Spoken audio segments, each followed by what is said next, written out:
இந்த தொகுதியிலே நான் போட்டியிடுகின்றேன். எனக்கு இரட்டை சின்னத்தில் வாக்கு தாருங்கள் என்று கேட்டு உங்கள் மத்தியில் நான் வந்திருக்கின்றேன். அன்பானவர்களே, தெருமுனை பிரச்சார கூட்டம் சிறப்பாக நடைபெற்றுக் கொண்டிருக்கிறது. இந்த நிகழ்ச்சியை சிறப்பாக கலந்து கொண்டிருக்கின்ற என்னுடைய அன்பு தம்பிமார்கள், என்னுடைய பிள்ளைகள் அதிகமாக வந்திருக்கின்றீர்கள்.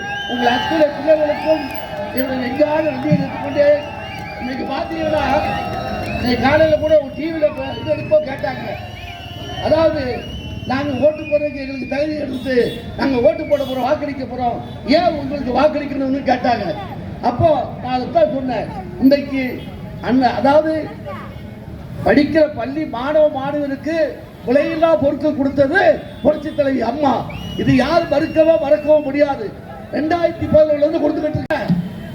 அவன் சொன்னா 2025 திட்டம் கொடுத்தான், எழுதி கொடுத்தான். ஸ்டாலின் வந்தான், அவனுக்கு என்ன சொன்னாரு? ஸ்டாலின் தான் வராரு, என்ன தர அல்லா கொடுக்க வராருட்டாயா. விடிய தரல, அவன் எங்க பிடிச்சிருக்கு விடியல. நீ ஒரு பெட்டி வச்சிய, ஒரு பெட்டி ஒன்று வச்சா சாரி வந்து பெட்டியை வச்சுட்டு அதை நான் பூட்டி சாவியை வச்சுக்கிடுவேன், நீங்க உள்ள போடுங்க, நான் பிறகு திறப்பேன், திறந்து அதை பார்த்து அதில் நீங்க என்ன இருக்கிறதோ அதை உங்களுக்கு செய்வேன். அதை விட பார்த்தீங்கன்னா உங்க கனவெல்லாம் நிறைவேற்றுவேன். யார் என்னென்ன கனவு எதுனா வருது பிள்ளைகளுக்கு இப்ப தெரியாதா? அதுதான் ஒருத்தர் சொன்னாரு. நான் அதை சொல்ல விரும்பல, ஆனா சொல்றேன், இவன் அந்த கனவை நிறைவேற்றாரு. அந்த பெட்டி அது சின்ன பெட்டி. இவனுக்கு பேசாம அந்த பெட்டிக்கு பேரு 6 சைட்ல பெட்டியை வந்தாது புரோஜனமா இருந்திருக்கும். அதை விட்டுட்டு இந்த பெட்டியை வச்சாரு. அந்த பெட்டியை போட்டாங்க. அந்த பெட்டியையும் காணும், அதை பூட்டில சாவியையும் காணும், பூட்டிட்டு போன இந்த ஆணையும் காணும். வெள்ளம் வந்துச்சே, சாணி வந்தாரா? இன்னைக்கு இந்த பத்திரிகையை பார்த்தேன். இந்த பத்திரிகையில பார்த்தீங்கன்னா மழை வெள்ளத்தில் வந்து காணாமல் போனவர் அதிமுக வேட்பாளர் ஒரு அம்மா. அவங்க சொல்லே பொய் தான். அவன் தலைவன் எப்படி பொய் சொல்றானோ, மக்களை ஏமாத்தி 225 வாக்குறுதி கொடுத்து பொய் சொல்றானோ, அதே பொய்யத்தான் இங்க நிக்கிற அந்த அம்மா சொல்லியிருக்கு. அம்மா, உங்களுக்கு கண்ணு தெரியுமா தெரியாதா?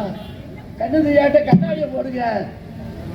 இந்த பாருங்க, நான் எங்க வீட்டில் வச்சு 15 நாளும் வெள்ளத்தோட அங்க உணவு சமைச்சு அடுப்பை அடைக்கவே இல்லை.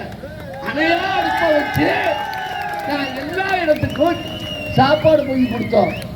அது மட்டும் இல்ல, அந்த வெள்ளத்தில் நடந்து போய் வேஸ்ட் எடுத்து கட்டிக்கிட்டு நடந்து போய் ஒவ்வொரு இடமா போய், அது மட்டும் இல்ல, பிஎன்டி காலனில தண்ணி உள்ள வந்துகிட்டு இருக்கு. அந்த தண்ணி எடுத்து அடிக்கிறதுக்காக மோட்டர் போட்டு அதை வேலை செஞ்சது நான்.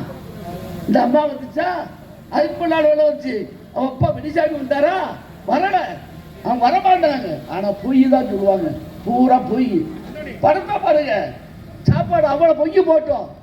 நீ என்ன கொடுத்த உடனே நிரூபிக்க முடியுமா? சகோதரி கீதா சொல்வார்களே, நேருக்கு நேர் பேசுவோம். மழை காலத்தில் நீ ஓட்டியா நான் ஓட்டனா? யார் ஓடினா? உன் குடும்பமே ஓடிச்சு. எதுக்காக ஓடிச்சுன்னு எல்லாத்துக்கும் தெரியும். கேட்டா பழத்து காட்டி வைத்து ஓடினாங்க. அடுத்தாப்ப அதோட அவன் தம்பி ஒரு தம்பி இருக்காரு. அக்காளுக்கு தம்பி தானே கொள்ளையடிச்சாங்க. அக்காளுக்கு தம்பி தானே கொள்ளையடிச்சாங்க. அவர் பார்த்தீங்கன்னா அவர் என்ன சொல்லியிருக்காரு, வெள்ளத்தில் வந்தவர்களுக்கு எடப்பாடியார் பிஸ்கட் கொடுத்துட்டு போனாரு. நீ அது கூட கொடுக்கலையாப்பா? அட பாவி, லாரி நிறைய பொருட்களை ஏற்றி எங்கள் மாவட்ட செயலாளர் லாரி நிறைய பொருட்களை ஏற்றி வெள்ளம் வந்த உடனே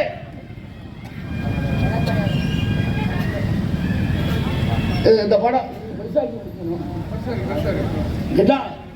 அந்த தண்ணிக்குள்ள இறங்கி வந்து பிளைட்ல வந்து நானும் அவரும் எல்லாம் ஒன்னாத்தான் வந்தோம். வந்து அந்த அண்ணாநகர்ல இறங்கி அவ்வளவு மக்களுக்கு லாரி நிறைய பொருட்கள் கொண்டு கொடுத்தாரு. இதை நீ மறுக்க முடியுமா? நான் போட்ட ஆதாரம் வச்சிருக்கேன். அந்த பையன் சொல்றான், யாரு இப்போ மாணவருக்கு கொள்ளையடிச்சிருக்கான், அந்த பையன் சொல்றான், யாரு வச்சுக்கோ, இது ஒரு பேச்சா? என்னங்க அவ சொல்றான், ஊரு கட்டமா பேசுறான். பிஸ்கட் கொடுத்தாரா?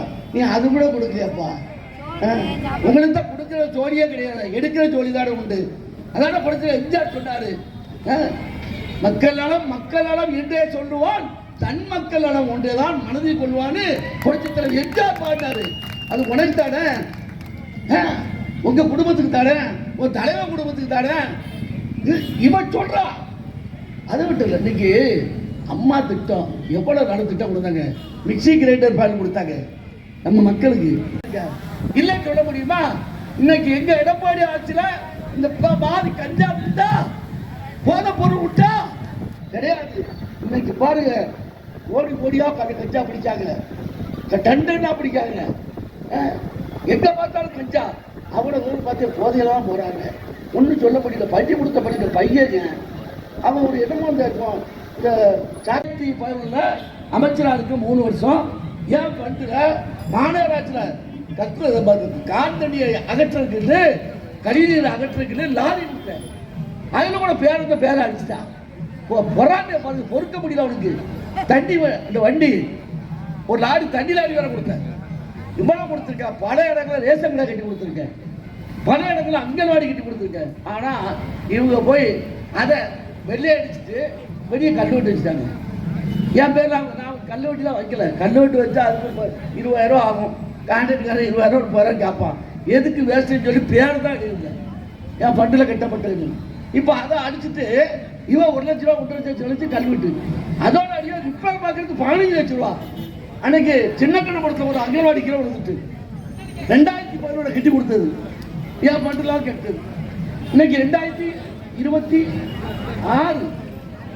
இந்த அம்மா ஒரு 1 வருஷத்துக்கு முன்னால அதுக்கு 15 லட்ச ரூபா செலவழிச்சு வேலை பார்த்துருக்கு. கீதா ஜீவன் போட்டு கல்வெட்டு வச்சிருக்கு சின்ன கண்ணபுரத்தில். கீதா ஜீவன் மறுக்க முடியுமா? அது விழுந்து உடஞ்சி கொடுத்து நல்ல வேலை. அன்னைக்கு லீவு, பள்ளிக்கூடம் அன்னைக்கு லீவு. அதுக்கு ஒருத்தர் பேட்டி கொடுக்குறான். அவன் தம்பி, எனக்கு பிரியமான தம்பி தான் அவன், ஒரு கவுன்சிலர். கீதா சார் எனக்கு பிரியமான தம்பி. பாவம் அவங்களெல்லாம் சங்கடப்பட்டு போய் தான் இருக்காங்க. அசைவ வைக்கலாம் தான் இருக்கான், மனசு நொந்து போய் தான் இருக்காங்க. ஏன்னா அங்கே ஆடுறது பிடிச்சா குடும்பம் தானே. ஏன் திமுக வேற ஆளே இல்லையா? திமுக ஒருத்தருக்கு வக்கு கிடையாதா? ஏங்க எத்தனை ஓடுதாங்க. ஆனா அவரு கீதா சார் பேட்டி கொடுக்காரு. செல்லப்பாடி தான் 11 அந்த அவரு கெட்டது கட்டடம் தான். ஏப்பா நான் கெட்டி எத்தனை வருஷம் ஆச்சு? நீ இப்ப தானப்பா 15 லட்ச ரூபா சொல்லிச்சு வேலை பார்த்துருக்க, பிற விழுந்துருக்க. யாரு வேலை? உன் வேலை தானே, நீ தானே சொல்லணும். போய் சொல்றான். இப்படித்தான் எல்லா இடத்தையும் பார்த்தீங்களா. நான் அந்த லைன் சொல்ல பார்த்தீங்களா 2 கடை கட்டி கொடுத்தேன். அந்த பேரில் நான் பெயிண்ட் அடிச்சு எழுதிருந்தோம். அதையும் புதுப்பிச்ச மாதிரி காட்டி இவன் கல்வெட்டு வச்சா. இன்னைக்கு காலையில் முத்துநகர் பார்க்கு போனேன். முத்துநகர் பார்க்கு யார் கொண்டு வந்தா? உங்க ஐயா பைசாயா கொண்டு வந்தாரு, நான் தான் கொடுத்தேன். அப்போ ஆர்டிஎஸ் கலெக்டர் நான் கொண்டு வந்தது. அந்த முத்துநகர் பார்க்கில் என் பேர் சைடில் ஓரத்தில் இருக்கு கல்வெட்டில். இப்போ அவங்க புதுசா பெரிய கல்வெட்டு வச்சு கனிமணி திறந்தா இவர் தலைமை தாங்க பெயிண்ட் அடிச்சுட்டு. எவ்வளோ அநியாயம் பாருங்க. பூரா பிராணத்தனம். இந்த கருணாநிதி குடும்பம் பிராண குடும்பம்.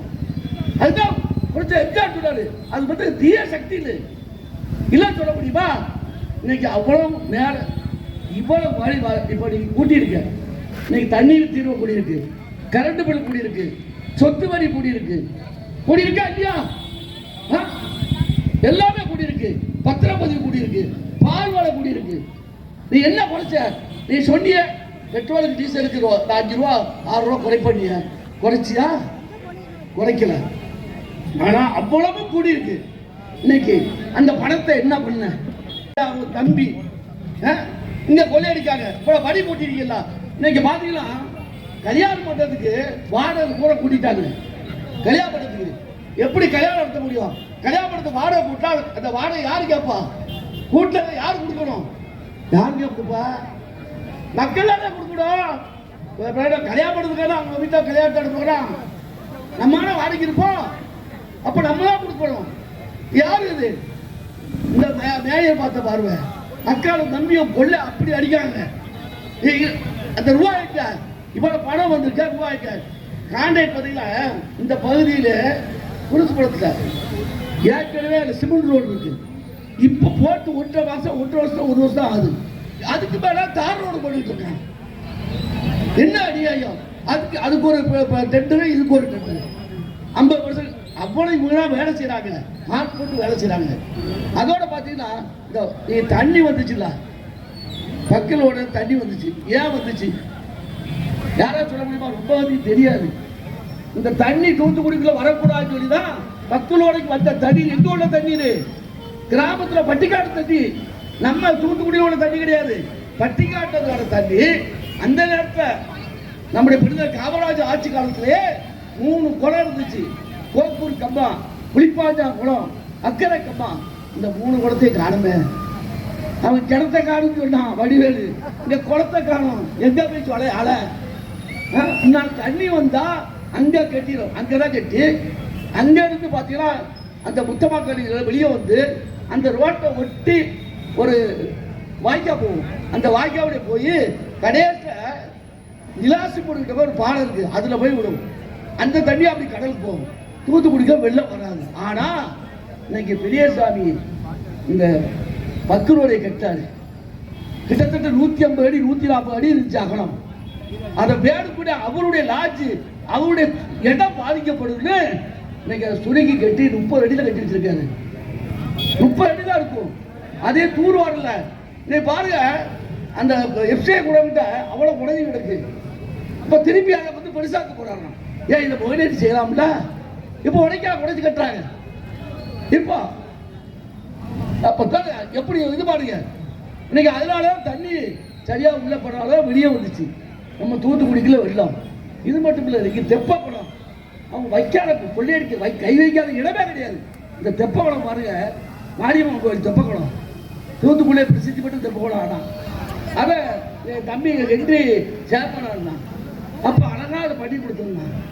அதை பார்த்தீங்கன்னா உடைச்சு நோடிக்கு தவிர்த்து போட்டிருக்காங்க. அதுக்கு டெண்டர் எவ்வளோ இது வச்சிருக்காங்கம்மா, கிட்டத்தட்ட 70 லட்ச ரூபா எவ்வளோ வச்சிருக்காங்க. 70 லட்சம். அதுக்கு என்ன யாரு பணம்? நம்ம வரி பணம், மக்களுடைய வரி பணம். இப்படி கோடி கோடியா கொள்ளையடிக்காது. பல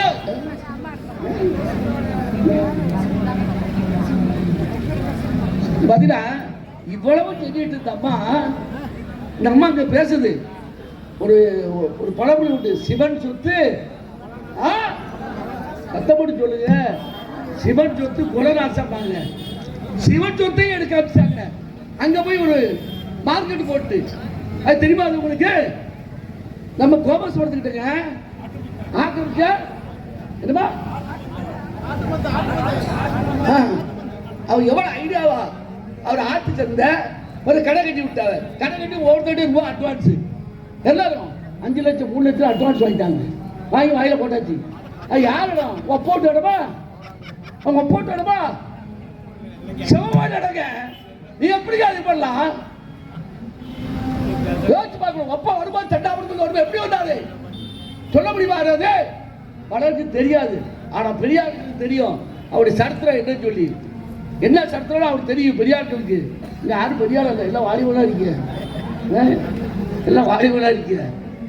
எப்படி வந்தாரு சட்டாபுரத்துல இருந்து? இன்னைக்கு பாருங்க, கோடி கோடியா சொத்து, ஸ்கூலு, பள்ளிக்கூடம்.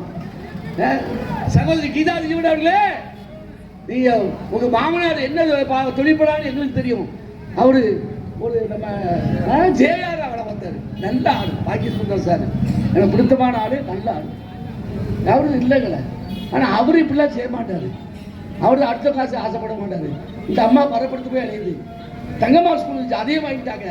ஏத்தாப்படுத்து அவங்க அத்தை ஸ்கூல் அதையும் வாங்கிட்டாங்க. எல்லாத்தையும் இன்னைக்கு போர்ட்பேட்டையில பாருங்க, நீங்க விவோட்ட போய் அந்த ஸ்கெட்ச் எடுத்து பாருங்க, அவ்வளோ அவங்க பேர்லாம் இருக்கும். எங்க மாமா ஒருத்தர் காசிநாடா இருக்கு, பிஎஸ் காசிராஜர், எக்ஸ்எம்சி ஏசி. அவர் பார்த்தீங்கன்னா சொல்லுவாரு, மறுபோன இந்த பெரிய சாமியை பத்தியலா எவ்வளோப்பட்ட நாடி வச்சிருக்காங்க. என்ன மாமா எப்படி மாமா சொல்றீங்க? எல்லாம் என்பின்னு போட்டு ஓடுது பாடு. அவர் நேசன் பண்ணிட்ட போய் என் பெரியசாமி வண்டி நினைச்சிட்டாரு. ஆனா அன்னைக்கு அவர் சொன்னாரு, இன்னைக்கு அதே மாதிரி எல்லாம் என்பி ஆகி போச்சு. ஆமா, போர்ட்பேட்டை என்பி தான் இருக்கு. அவ்வளோ ஆயிட்டாங்க. ஏன் பணம்? மக்களுடைய வரி பணம். நீங்க என்ன தொழில் பண்றீங்க சொல்லுங்க? என்ன தொழில் பண்றீங்க? அரசியல் தான் தொழில் உங்களுக்கு. அதை வச்சு கோடி கோடியா சம்பாத்தியம் பண்றாங்க.